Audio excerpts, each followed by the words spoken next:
ভাইয়া তুমি কি করো? এই যে চিপ, আলু চিপ, রিং চিপ, পপ। নাম কি তোমার? বিক্রি করি। মোহাম্মদ আপন। আচ্ছা, আমি তোমাকে কয়েকটা প্রশ্ন করি। আচ্ছা বলেন। আচ্ছা, বাংলাদেশের স্বাধীনতা দিবস কবে? 26 মার্চ।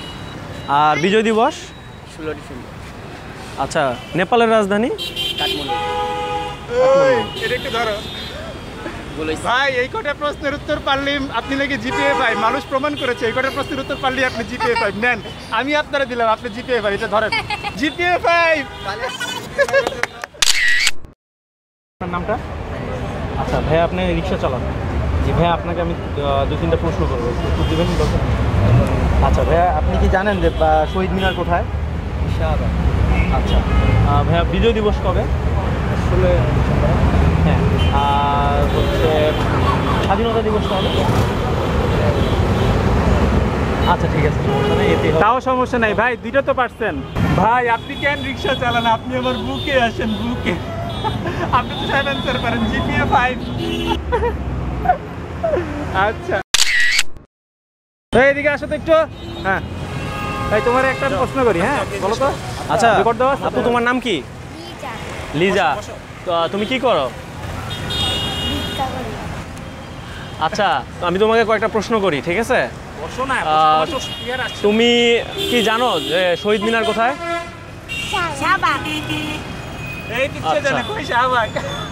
আচ্ছা, বাংলাদেশের বিজয় দিবস কবে? আচ্ছা, আর পারবো না, এইটুকুই এনাফ। এটা হচ্ছে জিপিএ 5। কোশ্চেনগুলি পারলেই মানুষ জিপিএ 5। নো বাবা, আমি তোমাকে জিপিএ 5 সার্টিফিকেট দিলাম। আর একটা ছবি তুলি।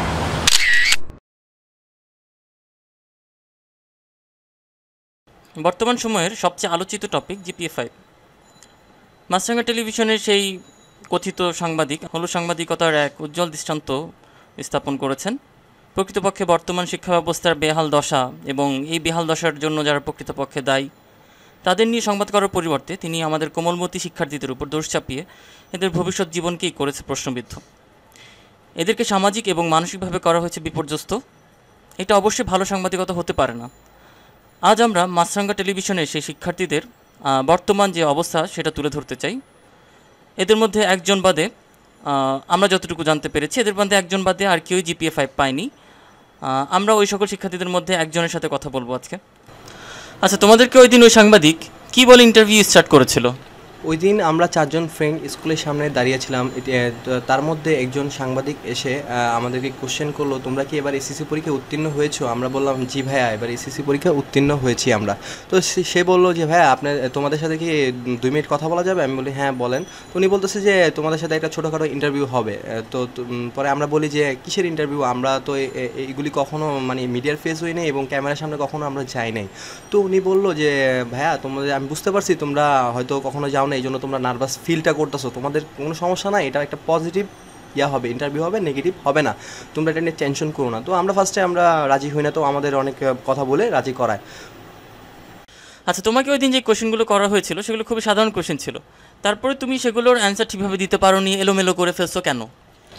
ভাইয়া আমি আপনার সাথে একমত, কিন্তু আমি খুব নার্ভাসে এবং মানসিকভাবে খুব প্রেশারে ছিলাম, যার কারণে আপনারা দেখতে পেরেছেন আমার কোশ্চেনগুলি এলোমেলো হয়ে গিয়েছে। আচ্ছা, তুমি বলছো যে তুমি খুব মানসিক প্রেশারে ছিলা, তো এই মানসিক প্রেশারটা আসলে কেন তুমি ফিল করছো? আসলে আমাদেরকে যেভাবে কোশ্চেন করছে, কোশ্চেনগুলি খুব ইজি ছিল, এটা আমি আগেও বলেছি। তো হয়েছে কি, আমাকে যখন কোশ্চেন করে জিপিএর পূর্ণরূপ কি, ফার্স্ট কোশ্চেন থাকে আমাকে বলে যে কোশ্চেনটা, তখন আমি বলি যে আমি একটু ভাবার, তখনই উনি বলে ক্যামেরা কাট করতে বলে যে এত সময় তো নেওয়া যাবে না, তোমাদের তো ভিডিও মানে কাজ চলতেছে, তো তোমাদের প্রবলেম হবে। তো আমি ভাইয়া বলতেছি যে ভাইয়া এটা একটা কোশ্চেন করলে, একটা সাধারণ জ্ঞান বা যে কোশ্চেনই করেন আপনি, এটা ইজি হোক বা হার্ড হোক, অন্তত 10 সেকেন্ড সময় লাগে তাকে তার ভেবে অ্যান্সার দিতে হয়। হঠাৎ করে কেউ কিন্তু অ্যান্সার দিতে পারে না। তো সেই ক্ষেত্রে সে আমাকে বলে যে তোমাদের একটা টিপস শিখিয়ে দেয়। ভাইয়া কী টিপস? তোমরা যদি কোনো কোশ্চেন পারো না বা ভাবতেছো, সময় লাগে কোশ্চেন ভাবতে, অ্যান্সারটা দিতে, তো তোমরা ডাইরেক্ট বলবা জানি না। এই প্রতিবেদনটা প্রকাশ হওয়ার পরে তোমাদেরকে নিয়ে ফেসবুককে বিভিন্নভাবে ট্রল করা হচ্ছে, মজা নেওয়া হচ্ছে। এই অবস্থায় তোমাদের আসলে মানসিক অবস্থাটা কী, মানে তোমার মানসিক অবস্থাটা কী? ফার্স্টে থেকে আমি শুরু করব। আমি যখন ফেসবুকে ঢুকি তখন আমি দেখছি নানাজন নানা ধরনের ট্রোল বানাচ্ছে, তারা বানিয়ে বানিয়ে পাঠাচ্ছে, স্ট্যাটাস দিচ্ছে, অনেক নেগেটিভ স্ট্যাটাস, যেটা দেখে আমি খুব অবাক হয়ে যাই। এবং আমার আমি যখন ওই সময়টা আমি আপনাকে বলে বোঝাতে পারবো না ওই সময়টা আমার মধ্যে কী কাজ করতেছিল। আমি পুরো ভেঙে গেছিলাম, আমি মানসিকভাবে পুরো ভেঙে গেছি। আমি কি বলবো, আমি ফেসবুকে ঢুকলে আমার ফ্রেন্ডরা আমাকে যেসব কথা বলে, আমাকে মেসেজ দিয়ে, ফোন দিয়ে, ওভারঅল আমাকে খুব প্রেশারে রাখছিল। আমি খুব ভেঙে গেছিলাম। তো আমি 2 দিন ধরে বাসাতে বের হই নাই। আমি এর পরের দিন বের হয়েছিলাম বিকাল টাইমে। ভালো লাগছিল না আমার একা একা সারাক্ষণ বাসায় একা একা বসে থাকে। আমি যখন বিকালে বের হই তখন ছোট থেকে বড় সব মানুষই আমাকে দেখে হাসতেছিল। তখন যে ওই মোমেন্টটা আমি আপনাকে কি বলবো, আমাকে এত কষ্ট লাগে। আমি মনে করতেছি যে আমি তখনকার মোমেন্টটা আমি মনে করতেছিলাম যে আমি অনেক বড় একটা অপরাধী। আমি এরকম একটা অপরাধ করছি যে কারণে সবাই আমাকে দেখে হাসতেছে, আমি একটা জোকার। আমি যখনই বের হই তখনই এই অবস্থা। আমি সরাসরি বাসায় চলে আসি, এরপর আমি বাসাতে বের হই না, আমি একা একা বাসায় বসে থাকি। আমি এরকমভাবে প্রেশারে পড়ে গেছিলাম তখন মেন্টালিভাবে। আমি কি বলবো, আমি তখন চিন্তা করতেছিলাম আমি যেখানে এই দুনিয়ায় যখন আমার দাম নেই, কারোর কাছে দাম নেই, আমি একটা হাসি পাত্র হয়ে রয়েছি, তখন আমি এই দুনিয়ায় বেঁচে থাকার আমার কোনো অধিকার নেই।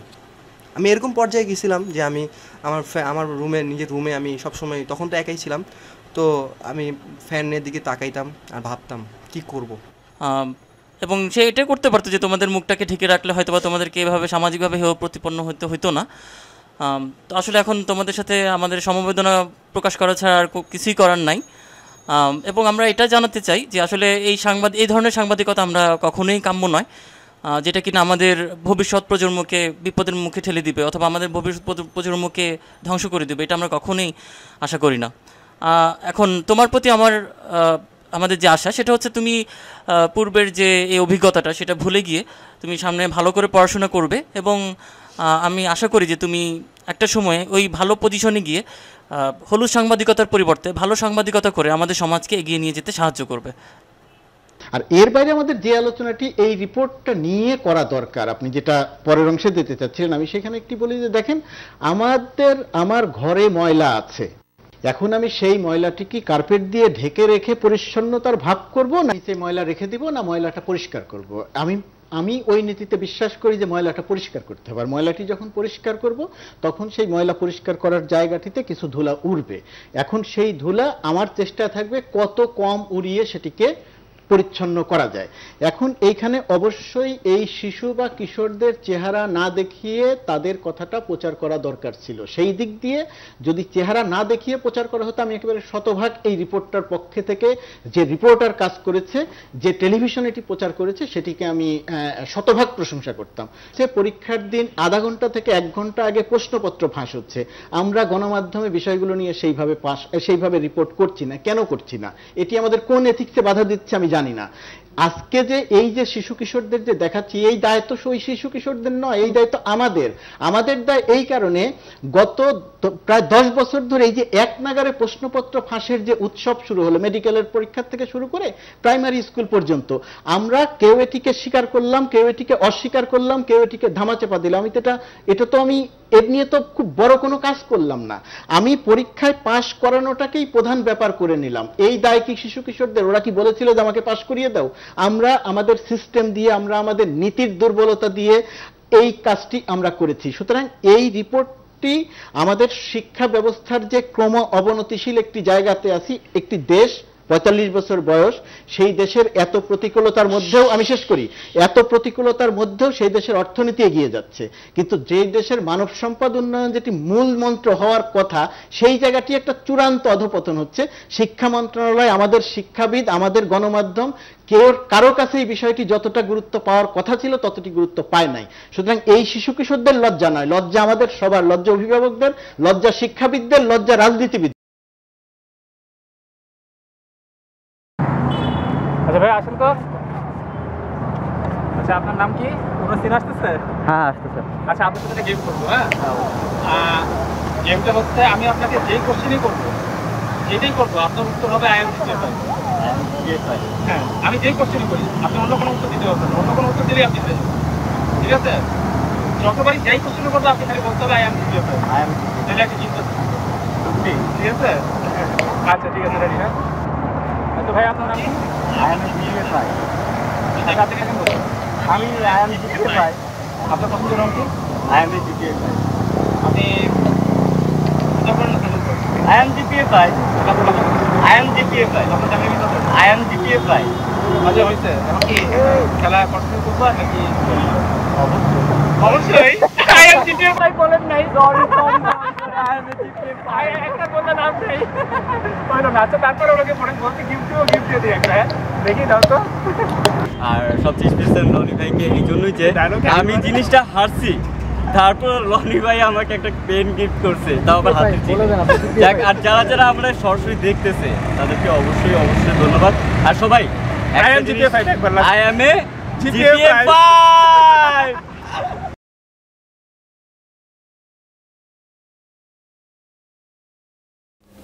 স্যার আপনি তো এই স্কুলের ইংলিশ বিভাগের টিচার। এতক্ষণ তো অনেকক্ষণ কথা বললাম, তো একটা ইংলিশ ট্রান্সলেশন স্যার একটু জানতে চাচ্ছিলাম। আমার বাচ্চা মাঝে মধ্যে আমাকে কোশ্চেন করে, আমি অনেক সময় কনফিউজড হয়ে যাই সেজন্য। তো খুশিতে আমার বুক ফুলিয়া উঠিল, এটার ইংলিশটা কি হবে? এটার ইংলিশ না, আই এম হ্যাপি। হ্যাঁ স্যার, খুশিতে বুক ফুলিয়া উঠিল। I am very happy. Sir আরেকটা ট্রান্সলেশন হচ্ছে, আমি যদি পাখি হইতাম বন্ধুর পানে উড়িয়া যাইতাম। এটা কি কোয়েশ্চেন? আমি if I would a bird I will fly to my friend house. এই না, সবাই তো সবসময় সবকিছুর জন্য প্রস্তুত থাকে না। এটা তো অনেক সময় এরকম অবস্থা ঘটে যে আনকমন ইংলিশ হলে অনেক সময়, যেমন আপনি এই স্কুলের টিচার, আপনিও একটু কনফিউজড হয়ে গেছেন, এরকম সব মানুষই কনফিউজড হয়। আমরা এখন আছি সেই চ্যানেলের নিচে। কোন চ্যানেল? বলবো না। আচ্ছা বুঝলাম, কিন্তু এত কোশ্চেন থাকতে আপনি এই কোশ্চেনটা করলেন কেন? আচ্ছা আজব তো, এখন যদি আমি কাউকে জিজ্ঞেস করি চোখ ইংলিশ কি আই, তাহলে কি এটা চ্যানেল আই? আমি যদি বলি 21শে ফেব্রুয়ারি কি, তাহলে কি এটা 21শে টিভি? আমরা যদি এখন জিজ্ঞেস করি টাইম বাংলা কি, সময়, তাহলে কি এটা সময় টিভি? ভাই একটা পাখির ইংলিশ নাম জিজ্ঞেস করব, একটা সাধারণ জ্ঞানের প্রশ্ন করব, একটা ইন্টারভিউ নিব, একটা পাখির ইংলিশ নাম জিজ্ঞেস করব, এইটা নিয়ে আবার এত কি? আমরা এখন আসছি হলো গিয়ে গেটের সামনে, দেখি কেউ বের হয় নাকি। হ্যাঁ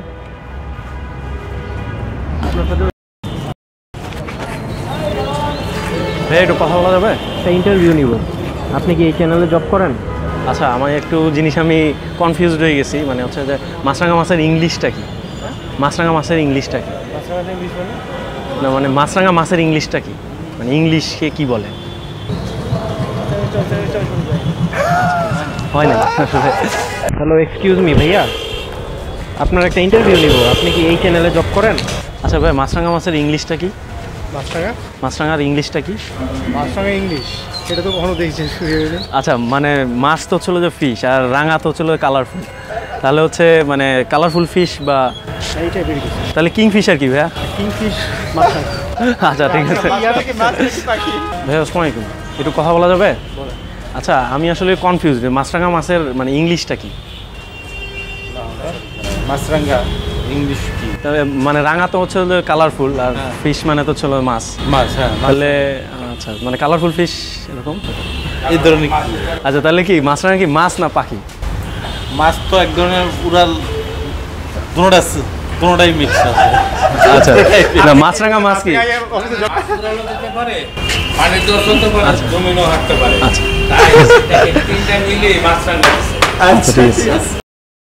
আপনার একটা ইন্টারভিউ নিব। আপনি কি এই চ্যানেলে জব করেন? মাছ খেতে গিয়ে পাখি তাই না মাছরাঙা ইংলিশটা কি? কিংফিশার। কিংফিশার। আচ্ছা ঠিক আছে, গুড। অনেকেই পারে না। বাংলাদেশে বর্তমান শিক্ষা ব্যবস্থা মাননীয় শিক্ষামন্ত্রী যে করেছেন সেটা অনেক ভেবেচিন্তেই করেছেন। কিছু ছাত্রদেরকে প্রশ্ন করা হয়েছে, তাদেরকে যে অপ্রস্তুতভাবে হঠাৎ করে প্রশ্ন করা হয়েছে বিভিন্ন প্রশ্ন, সেটার জন্য তারা অ্যান্সার দিতে পারেনি। এর মানে এই নয় যে বাংলাদেশের শিক্ষা ব্যবস্থা খারাপ। মেধাবী ছাত্রছাত্রীরাই জিপিএ 5 পায়। জিপিএ 5 পাওয়ার জন্য অনেক পরিশ্রম করতে হয়, আর এই পরিশ্রমকে যদি কেউ বলে জিপিএ 5 পাওয়ার পরে এদের কোনো মূল্য নেই, সেটা ঠিক হবে না। আর আমি যাদেরকে প্রশ্ন করা হয়েছে তাদেরকেও বলবো যে তোমাদের লজ্জিত হওয়ার কোনো কারণ নেই, মানসিক চাপ নেওয়ারও কোনো প্রয়োজন নেই, কারণ হঠাৎ করে প্রশ্ন করা হয়েছে, তোমরা অ্যান্সার দিতে পারোনি, তার মানে এই নয় যে তোমরা কিছুই জানো না। আমি এই যাদেরকে নিয়ে এভাবে কটাক্ষ করা হয়েছে, আইডিয়াল ল্যাবরেটরি স্কুল অ্যান্ড কলেজের পরিচালক হিসেবে বলবো এদেরকে নিয়ে আর কোনো কটাক্ষ না করতে। বিভিন্ন প্রান্তের বিভিন্ন এলাকার ছোট বড় তাদেরকে তিরস্কার করছে, এই তিরস্কারটা করা ঠিক হবে না। এবং যাদেরকে নিয়ে কটাক্ষ করা হয়েছে তাদেরকেও বলবো যে তোমরা এর মাধ্যমে কোনো খারাপ মন মানসিকতা করবে না, আর তোমাদের প্রতি আমার সহানুভূতি রইল। তোমরা ভালো থাকবে। আচ্ছা স্টার্ট, রেডি? আপনার নাম কি? I am GPA 5।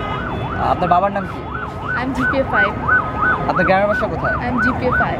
সকালে ভাত খেয়েছেন কি? I am GPA 5। রাতে ঘুমান কয়টায়? I am GPA 5।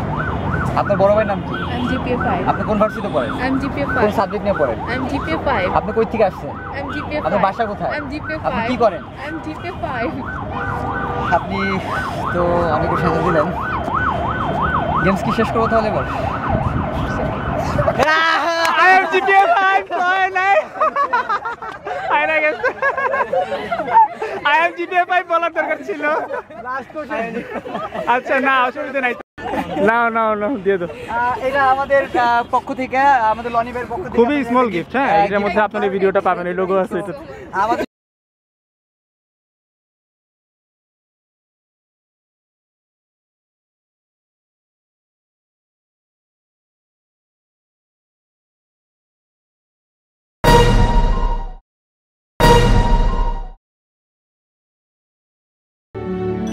Yes, I am GPA 5. I am GPA 5. I am GPA 5. I am GPA 5. I am GPA 5. I am GPA 5. I am GPA 5. I am GPA 5. GPA 5. GPA 5. 5. Yes, I am GPA 5. I am GPA 5. I am GPA 5. I am GPA 5. I am GPA 5. I am GPA 5. I am GPA 5. I am a GPA 5. We are GPA 5. We are GPA 5. We are GPA 5. We are GPA 5. We are GPA 5.